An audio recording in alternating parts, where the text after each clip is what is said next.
కాకినాడ జిల్లా కలెక్టరేట్లో ఇన్ఛార్జి మంత్రి పొంగూరు నారాయణ అధ్యక్షతన సమావేశం జరిగింది.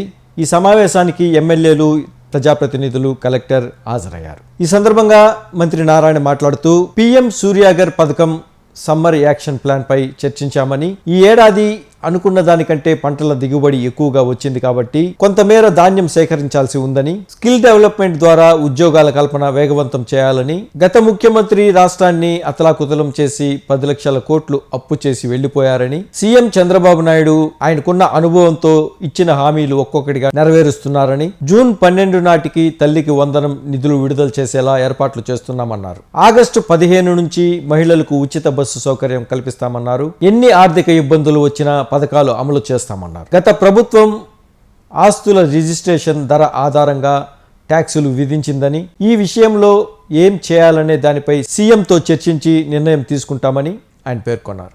ఈ జిల్లాలో ఉన్న కాన్స్టిట్యున్సీలో Telugu Desam party constituency wise Mahanadu conduct చేసి అక్కడ చేసిన తీర్మానాలను అన్నింటినీ జిల్లాకు పంపించడం జరిగింది. జిల్లా మహానాడులో వాటిలన్నింటినీ వాళ్ళు డిస్కస్ చేశారు. ఆ తీర్మానాలన్నింటినీ మళ్ళా రాష్ట్ర పార్టీకి పంపించడం జరుగుతుంది. రాష్ట్ర పార్టీ ఈ నెల 27, 28, 29లో కడపలో జరిగే మహానాడులో వాటిలన్నింటినీ చర్చించి దాని మీద తీర్మానాలు చేసి అటు ప్రజలకు ఏదైతే సేవ చేయాలో, ప్రభుత్వం ఏదైతే ఎలక్షన్స్ ముందు మాట ఇచ్చిందో అవన్నీ నిలబెట్టుకునేటట్టుగా దానికి సంబంధించిన తీర్మానాలన్నీ చేసి ప్రభుత్వానికి పంపించి ప్రభుత్వం అవన్నీ చేసేటట్టుగా చేయటం ఈ యొక్క మహానాడు ముఖ్య ఉద్దేశం. అట్ ది సేమ్ టైం కార్యకర్తలు ఎవరైతే ఉన్నారో ఈ కార్యకర్తలు గత 5 సంవత్సరాలు ఎన్నో ఇబ్బందులు పడ్డారు. ఎంతోమంది అరెస్ట్ అయ్యారు, జైలుకు పోయారు, నాన్ అవైలబుల్ కేసులు పెట్టించుకున్నారు. వాళ్ళందరూ అనేక ఇబ్బందులు పడ్డారు. వాళ్ళ సంక్షేమం కూడా ఇప్పుడు పార్టీ చూస్తుంది. ముఖ్యమంత్రి నారా చంద్రబాబు నాయుడు గారు తెలుగుదేశం పార్టీ అధినేత అయితే కార్యకర్తలకి హై ప్రయారిటీ ఇస్తారు. దాని మీద కూడా యాక్చువల్గా ఏంటంటే మహానాడులో చర్చించి కార్యకర్తలకు ఏం చేయాలి, ఎలా చేయాలి, వాళ్ళు ఏ విధంగా ఆదుకోవాలి. ఆల్రెడీ యాక్చువల్గా బీమా ఏర్పాటు చేశారు. ఎక్కడైనా యాక్సిడెంట్లో చనిపోయిన దానికి 5 లక్షల రూపాయలు పే చేసేట్టుగా అలాంటి డెసిషన్స్ ఏదైనా ఉంటే ఆ మహానాడు తీసుకోవడం జరుగుతుంది. అదైన తర్వాత ఈరోజు యాక్చువల్ ఇక్కడ ఎమ్మెల్యేలు, ఎమ్మెల్సీలు, ఎంపీలు, ప్రజాప్రతినిధులు ప్లస్ అధికారులతో ఈరోజు ఇక్కడ జిల్లా రివ్యూ జరిగింది. ఎందుకంటే లాస్ట్ టైం వచ్చినప్పుడు అనేక విషయాలు ప్రజాప్రతినిధులు రైజ్ చేశారు, సమస్యలు. వాటిలో అసలు ఏమేమి జరిగినాయి, ఏమేమి పెండింగ్ పడిన దాని మీద డిస్కస్ చేసాం. దాదాపు 75% పూర్తి చేశారు.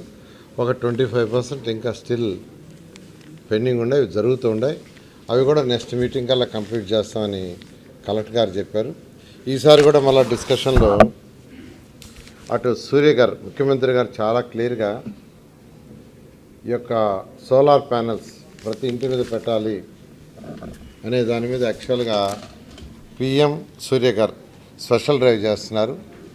దాని మీద కూడా వాళ్ళు యాక్చువల్గా డీటెయిల్గా డిస్కస్ చేసాం. ఒక 75,000 పెట్టాలని టార్గెట్ పెట్టుకున్నారు. కాకినాడ జిల్లాకి మొత్తం 75,000. 75,000కి గాను ఒక ఎస్సీ ఎస్టీలకైతే టోటల్గా ఫ్రీ, బీసీలకైతే కొంత సబ్సిడీ ఇస్తారు. దాని మీద ఐడెంటిఫై చేశారు యాక్చువల్గా. అయితే దాన్ని ఫర్దర్గా ప్రొసీడ్ అయ్యి నెక్స్ట్ మీటింగ్ కల్లా కొన్ని టేకప్ చేస్తూ ఉన్నారు. దానివల్ల పేదలు, నిరుపేదలు ఎక్కువగా బెనిఫిట్ అవుతారు. అదేవిధంగా సమ్మర్ యాక్షన్ ప్లాన్ ఎలా జరిగిందనే దాని మీద డిస్కస్ చేసాం. లాస్ట్ టైం యాక్చువల్గా చెప్పాము. దాని మీద కూడా యాక్చువల్గా సమ్మర్ యాక్షన్ ప్లాను ఎమ్మెల్యేల ప్రకారం ఏంటంటే అంతకుముందు ఏదైతే చెప్పారో దాని ప్రకారం చేశారని ఎమ్మెల్యేలు చెప్పడం జరిగింది. అదేవిధంగా అగ్రికల్చర్ విషయంలో కొద్దిగా సమస్యలు చెప్పారు. మెయిన్గా మొన్న ఈ సంవత్సరం పంటలు బాగా పండినాయి. ఎక్సెస్ ఆఫ్ పంట రావడంతో కొంత ఇబ్బంది కూడా అయింది. ఒక్కోసారి ఎక్సెస్ వచ్చిన ఇబ్బందే, తక్కువ వచ్చిన ఇబ్బందే. అదేవిధంగా యాక్చువల్గా పంట కోసినప్పుడు తడిసిపోకుండా ఉండటానికి యాక్చువల్గా టార్పాలిన్ పట్ల కూడా సబ్సిడీలో ఇప్పించమని చెప్పారు. దానికి కూడా కన్సర్న్ మంత్రి గారితో మాట్లాడుతూ అనుకున్నాను. అయితే వారు మినీ మహానాడులో ఉండారు. ఈవినింగ్ మాట్లాడి డిసైడ్ చేస్తానన్నాను. అదేవిధంగా ఈ స్కిల్ డెవలప్మెంట్లో కూడా యాక్చువల్గా అనేక సార్లు స్కిల్ డెవలప్మెంట్ ఇవాళ యాక్చువల్గా మన మహానాడు జిల్లా మహానాడులో యాక్చువల్గా దాని మీద ప్రపోజ్ చేశారండి. కాకినాడ SCZ దాని గురించి టోటల్గా పర్సూ చేయమని, ఖచ్చితంగా దాని మీద డీటెయిల్గా తీసుకొని స్టడీ చేసి దాన్ని ఏం చేయాలి, ఎలా చేస్తే ఎక్కువ మందికి ఉపాధి కలుగుతుంది, యువతకు ఉపాధి వస్తుంది. ఎందుకంటే రాష్ట్రం డెవలప్ కావాలంటే యువతకు ఉద్యోగాలు రావాలంటే ఇండస్ట్రీస్ రావాలా. ఖచ్చితంగా దాని మీద దృష్టి పెట్టి ముందుకు పోవడం జరుగుతుంది. గత ప్రభుత్వం, గత ముఖ్యమంత్రి ఆర్థిక వ్యవస్థ ఎలా నడపాలో తెలియక రాష్ట్రాన్ని అతలాకుతలం చేసి 10 లక్షల కోట్ల పైగా అప్పు చేసేసి వెళ్ళిపోయారు. అయితే అప్పు చేసినప్పుడు ఎవరు తీర్చాలంటే మనందరం మనం కట్టే ట్యాక్స్లే, GST కావచ్చు, ఏ ట్యాక్స్ అయినా కావచ్చు, వాటి ద్వారానే తీర్చాల్సింది. తీర్చకుండా ఉంటే ఊరుకోరు. అయినా ముఖ్యమంత్రి గారికి ఉన్న అపారానంతో ఈరోజు 1 by 1 చేసుకుంటూ ఏదైతే ఎలక్షన్స్ ముందు ఎన్డీఏ పార్టీలు అన్నీ కలిసి, కూటమి పార్టీలు 3, అటు జనసేన కావచ్చు, బీజేపీ కావచ్చు, తెలుగుదేశం కావచ్చు, ఒక మేనిఫెస్టో చేసి ఆ మేనిఫెస్టోలో ఏదైతే చెప్పారో పెన్షన్స్ కావచ్చు 4,000 ఇస్తామని దాన్ని మాట తప్పకుండా ఇవ్వడం జరిగింది. మహిళలకి 3 సిలిండర్లను మాట తప్పకుండా చేయడం జరిగింది. అన్నా క్యాంటీన్ స్టార్ట్ చేసాం.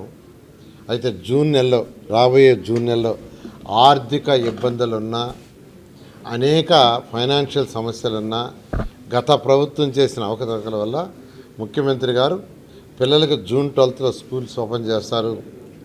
ఓపెన్ చేసే లోపల ఈ అకాడమిక్ ఇయర్లోనే వాళ్ళకి మనం ఇస్తామన్న అమౌంట్ ఇవ్వాలి. పిల్లలకి తల్లికి వందనం అనే యొక్క కార్యక్రమం ఏదైతే ఉందో దాన్ని రేపు June 12 లోపల ఇవ్వాలని నిర్ణయించారు. June 12 లోపల ఎంతమంది పిల్లలు ఉంటే అంతమందికి 15,000 లెక్కన ఇచ్చేదానికి ఏర్పాటు చేస్తున్నారు. అంతేకాకుండా ఉచిత బస్సు ఏదైతే మహిళలకు చెప్పారో అది కూడా ఆగస్టుకి చేసేట్టుగా నిర్ణయించారు. అదేవిధంగా రైతులకు ఏదైతే 20,000, 6,000 కేంద్ర ప్రభుత్వం, 14,000 రాష్ట్ర ప్రభుత్వం 3 ఇన్స్టాల్మెంట్లు ఇచ్చేట్టుగా దాన్ని కూడా June లోపల ఇవ్వాలని. అంటే ఆర్థిక పరిస్థితి బాగలేకపోయినా, ఎన్ని ఇబ్బందులున్నా మాట తప్పకూడదనే ఉద్దేశంతో ఈరోజు ముఖ్యమంత్రి గారు అరేంజ్ చేశారు. త్వరలో యాక్చువల్గా జూన్లో అవి 2, ఆగస్టులో ఫ్రీ బస్సు ఇవ్వటం జరుగుతుంది. అంటే మున్సిపాలిటీలో గత ప్రభుత్వం 2014-19లో మేము అసలు ట్యాక్స్లే పెంచలా, 5 సంవత్సరాలు పెంచలా, నేనే మంత్రిని. అయితే గత ప్రభుత్వం ఏం చేసిందంటే రిజిస్ట్రేషన్ బేస్ చేసుకొని మున్సిపల్ ట్యాక్సెస్ని విధించింది.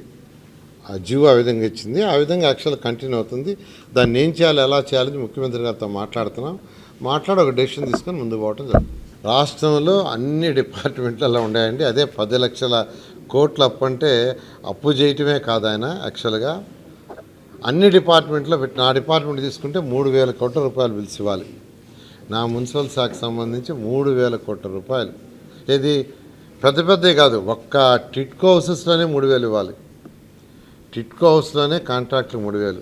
అమరావతి రాజధానిలో వాళ్ళకి 1,000 కోట్లు ఇవ్వాల్సి ఉంటే మన మధ్య ఇచ్చాం. అవి కాకుండా చిన్నవి మున్సిపాలిటీస్లో వాటిలో దాదాపు 3,000 కోట్లపై నా ఒక్క డిపార్ట్మెంటే ఉంది. అయితే ఈరోజు ఆర్థిక పరిస్థితి అధ్వానం చేసి వెళ్ళిపోయాడు కాబట్టి ముఖ్యమంత్రి గారు 1 by 1గా ఈ మధ్య 10 లక్షల లోపల ఉన్న బిల్లులన్నీ మన జనవరిలో ఇచ్చారు. జనవరి సంక్రాంతి ముందు ఇచ్చారు. ఆ విధంగా యాక్చువల్గా 1 by 1 చేస్తూ ఎవరికైతే కాంట్రాక్టులు గతంలో 2014-19లో చేసిన వాళ్ళకి ఇవ్వాలి, 19 నుంచి మన 24 దాకా చేసిన వాళ్ళకి ఇవ్వాలి. వీటిని 1 by 1 ఇచ్చుకుంటూ వస్తున్నారు. వీలైన తొందరలో అందరూ క్లియర్ చేయడం జరుగుతుంది. Thank you. చేసింది